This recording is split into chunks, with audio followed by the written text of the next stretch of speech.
as well as local funding under what we call women's direction and budgets that can be put to help women. So the Bayan Academy is specifically focused on the various entrepreneurial syllabus that they can teach our small women micro-entrepreneurs and entrepreneurs. And then we have the NATCO, is the biggest organization of cooperatives all over the country. And we have the SEDP. SEDP is another cooperative in the region, Visayan region, if I believe, and it's all about microfinancing. So all the different, oh my God, 5 minutes. Okay, next slide. I get stressed. Okay, so when tradition is relevant, then we're okay. Look at this. These are traditional. On the upper left is Yakan, but when you take a look at all the others, these are traditional. But they're also so contemporary, right? You can see it in your sofa, you can see it in your clothes. So this is the lifestyle direction we're talking about, because this is where you can bring revenues in. So let's just go through some of the slides where our direction is how can we bring it to everyday life? Like I say, can I use that? Like, can I use this mangyan, hand-woven, which took forever to make, but never mind? And how can we embroider it with a lumban that I'm using right now? And how can we use shoes that are made here? And how do we bring this as an everyday thing, that we don't have to use it for special occasions? So this is what our work is about under the Great Women brand and its platform. Next slide. So our critical issues is product differentiation, because if it's in the market, it's very easy for cheaper products to be flooded in. How do we make a stand for our own economies in the ASEAN region when the bigger players are there to just eat us up? Right? We need to make a stand together, because alone we cannot do it. But together, as one ASEAN, we definitely can try to make a stand. And that is what we speak about internationally when we talk with all our partners. There's always the process of R&D, research and development, academe, NGOs, people on the ground, and it is crucial that they for this, right? Because the commercial angle will not normally pay for this. So there has to be a give and take on how we source funding for R&D. Then the direction of managing sustainability and the integrity of the work that we do at a space where everything is so easily known and authenticated in the social media. How do we become authentic to our culture, to our way we work, to the motives, to our enterprise? Next slide. So, you know, we do marketing and all these other things. The next slide. So these are stuff we do, and we invite everybody, it's Christmas, to please come and visit the showroom, the ground floor of the Soros building. The reason we are partnered, the Soros became our first partner because we were looking for a retail. How can we help, right? So now we have a number of retail partners, but this is like a showroom there. Next slide. So what happened was that they brought us a year into the whole program into ASEAN. And in that meeting where the USAID said, okay, Jenny, just go there and pitch. Let's see the reaction. And in that meeting, we had Malaysia come up and say, in 2 months, we have our SME conference. Let's come up with a forum and a trade showcase. 20 women raised their hands, and we were born in a trade showcase in Kuala Lumpur in 2015. Next slide, please. So what is Great Women in ASEAN? It is a collective push for women businesses to enter the global markets. Alone, small countries, we cannot. But we come together and be able to sell it as one speak in ASEAN. Next slide. So this is Kuala Lumpur, and the first trade showcase that we've done, and it's been quite a heady, exciting journey since then. Next slide. So these were some of our products, and I'm telling you, when you bring women together, they'll get it done, okay? I mean, we had business women pounding on the, I mean, it was just fantastic. But we proved to the ASEAN ministers there is a case for this. Next slide.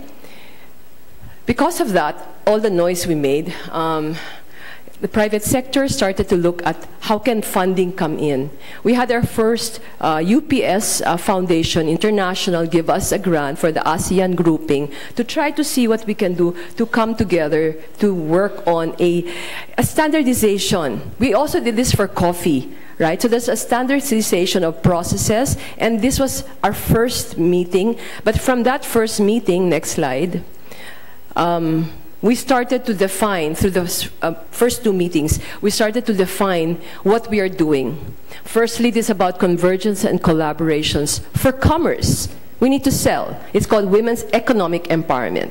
Okay, economic. We need to make sure that we put money in the hands of women, so when those who are raped or abused at home will have money to take a little tuk-tuk tricycle or little jeepney to the police station.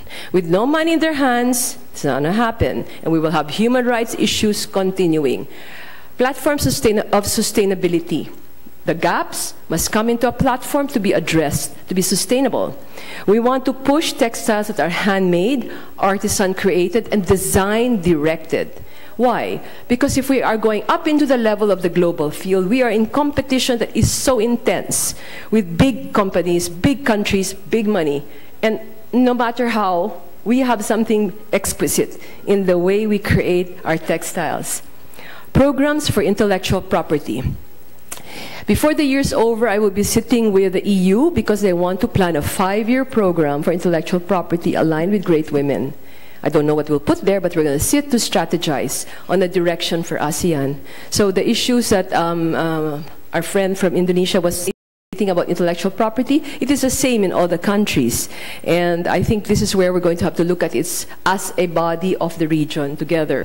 UPS funded a textile workshop of Bagobo, Tagabawa homeware, and Artiboli up there. Fantastic. It could be in any Parisian or any Dubai residence, or even here with us, right? Next slide. And this is fashion, Myanmar. But it's hip and it's young. Next slide. And this is our fashion show. In the last ASEAN summit here last August, we set up the Great Women Forum, Great Women Lifestyle Trade Showcase, and the fashion show. And this is our examples by 8 different designers from 6 different countries with the fusion idea. I'm going to continue this with all of you in ASEAN. We should all continue this. Next year, Singapore is hosting. We are hands for the groundwork. And may we call on Ms. Adelaida Lim. So our moderator for this open forum is a Filipino designer. She's a shoe designer that integrates traditional designs with modern shoe design. And her name, may we have a round of applause, please, for Miss Tal de Guzman.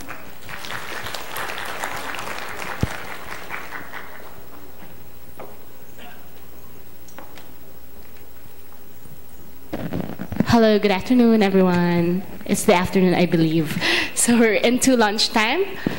So thank you, Ms. Adelaida and Ms. Jeannie. So for the first question, we'd actually want to know what are the future initiatives first of HABI and for Great Women, probably EcoC EcoStore. It's working? Okay, the next initiatives of HABI. First of all, we're not yet finished with our cotton advocacy, so we want to continue with that.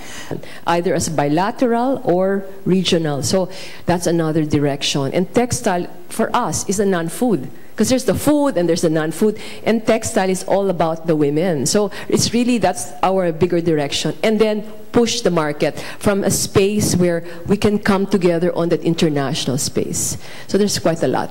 Thank you. I think that these days, well, going local really for each country is basically kind of the in thing right now. So it's all about, as you said, collaboration and innovation. So can we ask some members of the audience to ask questions for our guests today? Yes, please. Can you state your name and your question? Maybe from what country you're from also. So it needs to be created, and it could be done under the Great Women Project, which is the development side. And we can link to the Philippine Commission of Women, and then we see how we can lab that. But that's not our clear focus, right? We will come in when you have the choice to do weaving. I mean, it was with PTRI, and then we will come after that, because ours is value addition. So it's possible, and we're not closed. The development side is open to everybody. What is more niched is the social enterprise, the brand. Because we must be able to make it like a jewel also, because that's our personal thing, no? And you can always come to PTRI, definitely, with Ms. Celia. Actually, I was going to say, Dawn is one of the recipients of a training program, but they can, of course, be brought into the PCW because that one provides more more capability. More building. capability. Yes, but the one thing that I was always indicated, for quick prototyping, we always refer people to Dawn. Alone, nothing happen. If we dream together, then we have future. I agree with you. And another thing that a lady talk about the great woman, and I saw that you have Lao come to your program. So I asked, who is your counterpart in Laos? Thank you very much. We work with women leaders who are verifiable, who know, who are solid in the work they do. Thank you. Any more from the audience? Yes, Meg, please come forward.